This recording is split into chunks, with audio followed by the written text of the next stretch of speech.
அல்லேலூயா ஸ்தோத்திரம். தினம் நடக்கும் சம்பவம். அண்ணே, நம்ம வீட்டு பொண்ணு, நம்ம ஏரியா பொண்ணு, நம்ம ஜாதிக்கார பொண்ணு அந்த தெருக்கார பையன்கிட்ட பேசியிருக்கத நான் பார்த்தேன். ஏன் நம்ம வீட்டு பொண்ணு அந்த தெருக்கார பையன்கிட்ட பேசுது? சரி, அந்த தெருக்கார பையன் ஏன் இந்த பொண்ணோட பேசுகிறான்? இதுதாங்க இயற்கை.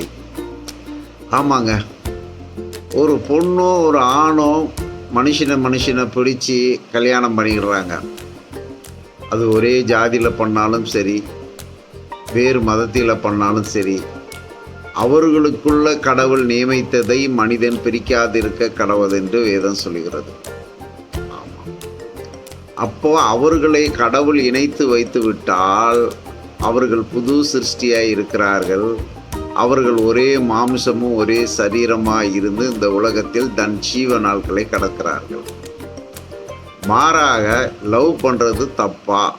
இந்த தெரு பையன் அந்த தெரு பொண்ணு கூட பேசுறது தப்பா? அந்த தெரு பொண்ணு இந்த பையனோட பேசுறது தப்பா? லவ் பண்ணுறது தப்பான்னு கேட்டால், லவ் முதல்ல எப்படி வருது?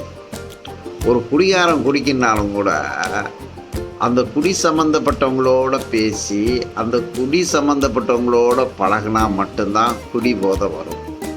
ஒருத்தன் கஞ்சா அடிக்கிறான்னு சொன்னாலும் அந்த கஞ்சா அடிக்கிறவங்களோட சேர்ந்து அந்த கஞ்சா அடிக்கிறவங்களோட பழகி அந்த கஞ்சா வழியில் போனால் தான் கஞ்சா அடிக்கிற பழக்கமே வருது. ஆமாங்க, ஒரு புழுவை கூட ஒரு குச்சியை வச்சு தொட்டால் தன்னை தப்பிச்சுக்கிறதுக்கு ஓடுது. ஒரு நாய்க்குட்டியை கூட அதை போய் மிரட்டினோம்னா பயந்துக்கிட்டு அவங்க அம்மா கிட்ட ஓடுது. மனுஷனாகிய நாம் குழந்தையிலிருந்து அந்த பர்டிகுலர் ஏஜ் பர்டிகுலர் வயது வரும்போது நம்மளுக்கு மீசம் முளைக்கிற மாதிரி முடி வெள்ளையாகிற மாதிரி அந்த பருவ வயசில் காதல் வருவது இயற்கை. இளங்கண்டு பயம் அறியாது. காதலில் வர வயசில் வரும்போது, காதல் வரும்போது பயமே வராது. என்னடா நாம் இங்கேருந்து அங்கே போய் காதல் பண்ணோம்னா நம்மளை தகுதி பார்த்து ஜாதியை பார்த்து நம்மளை கொலை பண்ணுவாங்களே. என்னடா நம்ம இந்த வீட்டை விட்டு அந்த வீட்டு போனால் அவங்களுடைய கல்ச்சுரல் அவங்களுடைய பழக்க வழக்கங்கள்லாம் வேறு மாதிரி இருக்குமே, இதில் போய் நம்ம மாட்டிக்கிட்டால் நம்ம ஜெய்திண்டிக்காக வாழ முடியுமாங்கிற உணர்வுகளே இல்லாதது தான் இளங்கண்டும் பயம் அறியாது. ஆமாம், வேதத்தில் சொல்லுகிறது, ஒரு பெண் நீர் இறைத்து கொண்டு இருந்தால் ஒரு வேலைக்காரன் வந்து எங்களுக்கு தண்ணீர் கிடைக்குமா என்று சொன்னபோது அவளுக்கும் தண்ணீர் வார்த்து ஒட்டகங்களுக்கும் தண்ணீர் வார்த்த ஒரு பெண் ஆசீர்வதிக்கப்பட்டாள். ஆமாங்க, எந்த ஜாதியில் போய் நம்ம பொண்ணு எடுத்தாலும் பொண்ணு கொடுத்தாலும் இரக்கமுள்ள ஒரு பொண்ணு வந்தால் மட்டுமே அந்த குடும்பங்களும் ஆசீர்வதிக்கப்படும், அந்த மனிதனும் மனிதனாய் வாழ முடியும். இரக்கம் இல்லாத பொண்களை காதல் பண்ணியோ கல்யாணம் பண்ணியோ எப்படி பண்ணாலும் அவனுடைய வாழ்க்கை ஒரு இருளாலும் ஓட்டை வீட்டுக்குள் ஒழுகுவதை போல தான் இருக்கும். காதலுக்கு இருப்பு தெரிவிக்கிங்க. போன பொண்ணு அங்கே ஒரு குடும்ப பொண்ணாக வாழாமல் இருந்தால் அதற்கு என் ஜாதி பொண்ணு என் குடும்ப பொண்ணுன்னு கூட்டிகிட்டு வந்து நன்மை செய்வீங்களான்னா கிடையாது. ஒரு பையன் என் ஜாதி பையன்னு நீங்கள் உரிமை கொண்டாடுறீங்க, அவன் கல்யாணத்துக்கு பிறகு ஒரு நல்ல மனுஷனாக நடந்துக்கலன்னா அவனை பற்றி எந்த அக்கறையும் கிடையாது. அந்த காதலுங்கிற ஒரு காலகட்டத்தில் என் குடும்பம் என் ஜாதி என் மதம்னு எல்லாரும் அடிச்சுக்கிடுறது. எல்லாத்துக்குள்ளேயும் ஜாதி வெறி இருக்குது, எல்லாத்துக்கும் மத வெறி இருக்குது. அப்போ இந்த காதல் எப்படி வருது அப்படின்னு கேட்டால், ஏதோ கடவுள் கொண்டு இப்படி காமிக்கிறது இல்லை.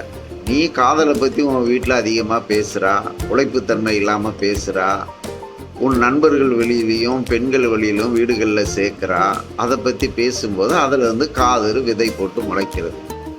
அப்படி ஒரு சம்பவம் தான் அந்த குடும்பத்தில் நடந்துச்சு. அந்த அம்மா பிறந்ததுலேருந்து கொஞ்சம் அழகாக பிறந்தாங்க, செல்லமாக வளர்ந்தாங்க.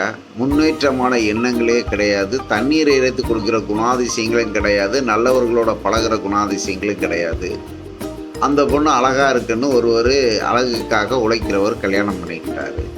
அந்த அம்மாவை பொறுத்தவரை கல்யாணம் பண்ணிக்கிட்டோம், அவர் கொண்டு உழைச்சி தரணும், நான் புக்கு படிக்கணும், டிவி பார்க்கணும், தூங்கணும், எந்த முயற்சியும் இல்லாமல் குழந்தையை மட்டும் பெற்றுக்கிட்டு இருந்தாங்க.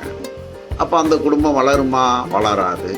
அவங்களுக்கு ஈக்குவலாக இருக்கிற குடும்பங்கள்லாம் வாழ்க்கையில் வளர்ந்து வந்துக்கிட்டே இருக்கும். இவங்க வளர முடியாது.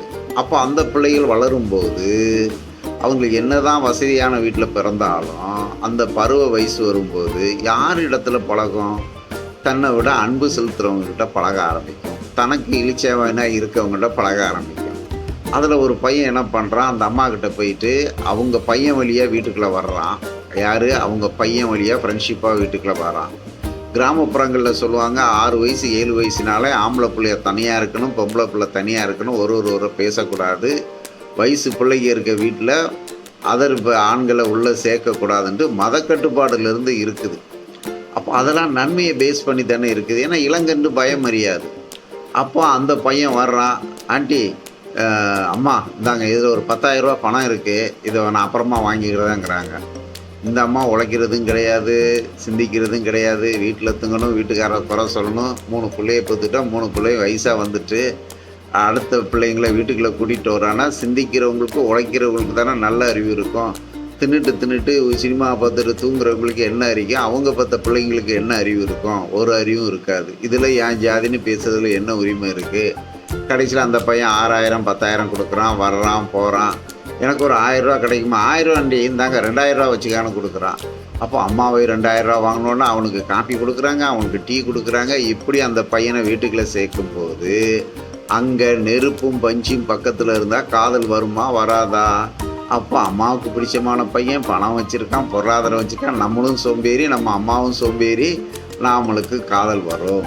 ஆமாங்க, காதலில் 2 விதம் இருக்குது. அறிவுபூர்வமாக மயங்கி அவர்களை காதலிப்பது லட்சத்தில் கோடியில் 1 தான்.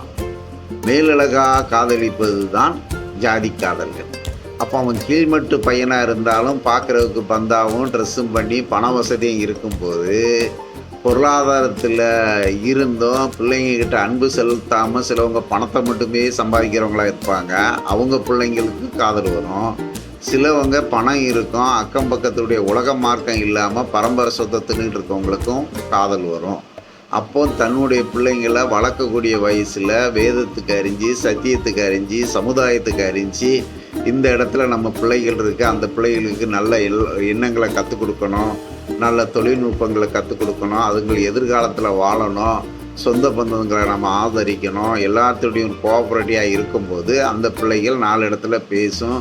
இது தப்பு, இது ரைட்டு எல்லாம் தெரிஞ்சுக்கணும். ஒரு புழுவுக்கு ஒரு ஆபத்தை கண்டு ஓடுது, ஒரு மீன் ஆபத்தை கண்டு ஓடுது, ஒரு நாய் ஆபத்தை கண்டு ஓடுது, எல்லா மனுஷங்களும் ஆபத்தை கண்டு ஓடும்போது இந்த மனித சமுதாயத்தில் காதலுங்கிறதுக்கு ஒரு மகாபெரிய ஆபத்தே உருவாக்கி இருக்குது. இன்றுதல்ல உலகந்தொற்ற நாட்களில் இருக்கும்போது அந்த பெண்களுக்கு ஓட தெரியாதா? அந்த ஆண்களுக்கு ஓட தெரியாதா? இது விதி என்றும் சொல்லலாம், சாபம் என்றும் சொல்லலாம், நீ நானும் பேசுறதுக்கு காரியமாக இருக்கலாம்.